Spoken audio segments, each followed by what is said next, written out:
ဘယ်နေရာမှာပဲဖြစ်ဖြစ်အတိတရားရှိသူတွေကပို့ပြီးပင်ပန်းတယ်ငဲ့ညာထောက်ထားတဲ့သူတွေက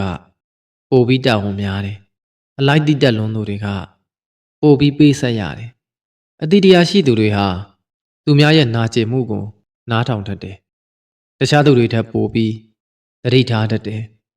ဒီလိုနားထောင်ပေးရင်းနဲ့ပဲတစ်ဖက်မှာလည်းသူ့ရဲ့အားနည်းမှုတွေဟာပို့ပြီးကြီးမားလာတယ်အတိတရားရှိသူတွေဟာ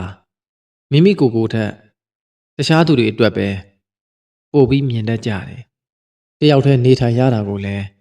အေးချမ်းမှုနဲ့လက်ခံတတ်ကြတယ်တခါတလေမပျော်တတ်ပေမဲ့လည်းဝမ်းနဲ့နေတာကိုအပြင်ထုတ်မပြတတ်ကြဘူးတခါတလေကြတော့လေလောကကြီးကလူတွေကိုပေးထားတဲ့အခွင့်အရေးတွေဟာတစ်ဖက်သက်သိဆန်လွန်းတယ်လို့ထင်ပါတယ်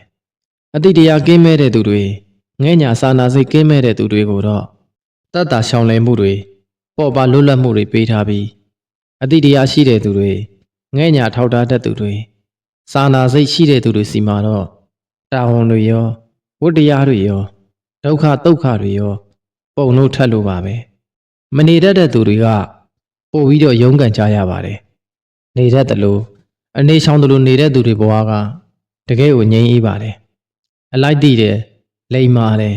လူကောင်းပဲဆိုတဲ့ဂုဏ်မို့ဟာတကယ်ကိုတာဝန်ကြီးပါတယ်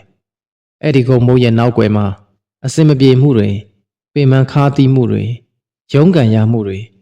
တွေ့တာမမောရမှုတွေအားလုံးကိုရင်ဘတ်ထဲမှာပဲမျိုးသိပ်ပြီးကြိတ်မိတ်ဖြေရှင်ကုစားကြရတာပါအတိတ်တရားကတန်ဖိုးရှိပါတယ်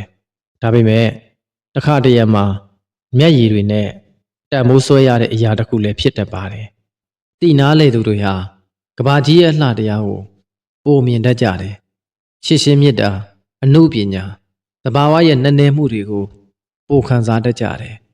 ဒါပေမဲ့တစ်ချိန်တည်းမှာပဲသူတို့ဟာတခြားသူတွေထက်ပိုပြီးပင်ပန်းကြရတယ်ပိုပြီးတော့နာကျင်ကြရတယ်